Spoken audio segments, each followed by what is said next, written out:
Azərbaycanda təhsil sistemi rəsmi olaraq pulsuz adlanır, amma reallıq fərqlidir. Şagirdin gündəlik məktəb xərclərindən tutmuş, tələbənin kirayə, qidalanma və nəqliyyat xərclərinədək hər şey ailələrin üzərinə düşür.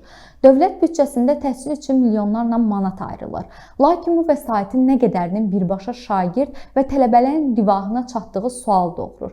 Ümumilikdə dövlət bu və digər xərcləri hansı səviyyədə qarşılayır?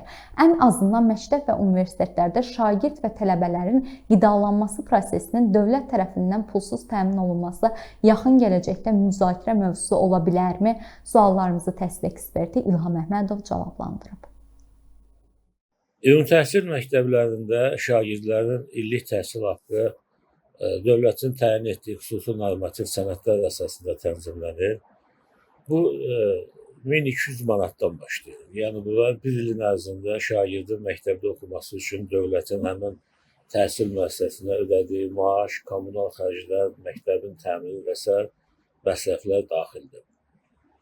Amma elə regionlar var ki, orada sinifdə şagirdlərin sayı azdır, məktəbdə şagirdlərin sayı azdır və orada həmin məktəbi saxlamaq daha başa gəlir. Ona görə də bir şagirdin təhsil haqqı 1200 manat yox, çox bəzən 5000, 10000 manata qədər qalxa bilər.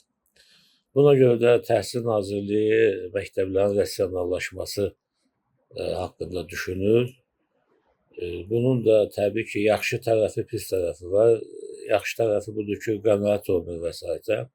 Pis tərəfi isə budur ki, həmin kəndin uşaqları təhsil alması üçün müəyyən çətinliklərlə rastlaşacaqlar.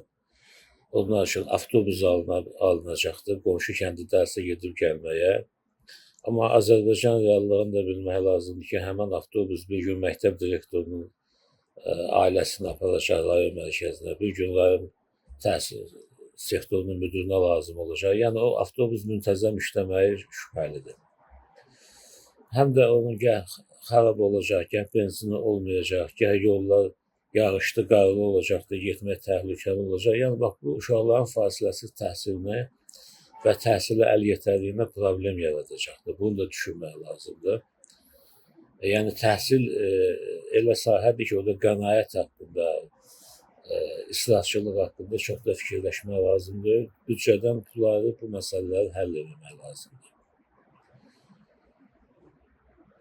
Burada təbii ki, istər məktəbli Bakıda olsun, paytaxtda olsun, ya regionda olsun, burada onların qidalanması, məktəbli formasına təmin olunması və digər xərclər, nəqliyyat xərci daxil deyil.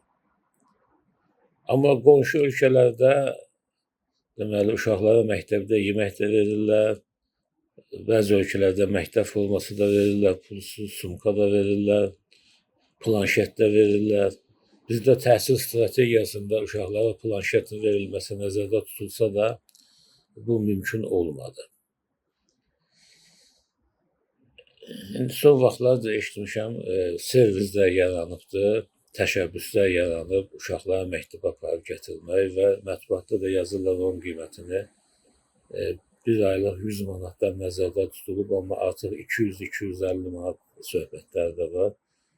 Bu da təbii ki, dövlətin 1200 manat illik təhsil haqqı ayırdığı təhsilə gedib gəlmək üçün şagirdin valideyninə ayda 200 manat, yəni 2000 manat ildə yol haqqı, nəqliyyat haqqı ödəməlidir. Yəni bu belə çox qəribə bir müqayisədir. Yəni uşaqları məktəbə aparıb gətirmək üçün olan xidmət dövlətin məktəbdə bir il ərzində şagirdin oxumasına ayırdığı xidmətdən 2 dəfə, 3 dəfə artıqdır.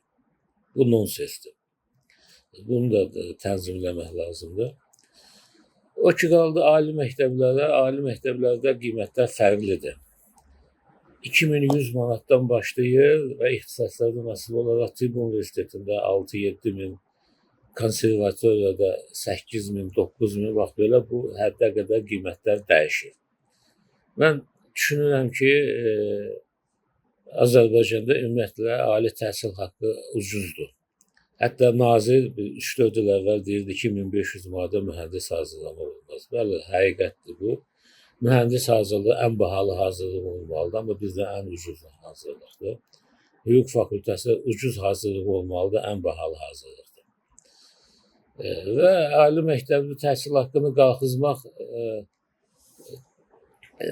insanların, əhalinin, valideynlərin imkanına uyğun deyil. Artıq 5% qiymət qalxanda nə qədər narazılıq olur. Hesab edin, ildə 10.000 nəfər tələbə təhsil haqqını ödəyə bilmədiyinə görə universitetlər xaric olunur. Və illər ərzində bunu biz götürəndə görün nə qədər böyük bir rəqəm alınır. Bir yandan universitetlərə qəbul planı artır, ali təhsilin əl çatanlığı təmin olunsun deyə.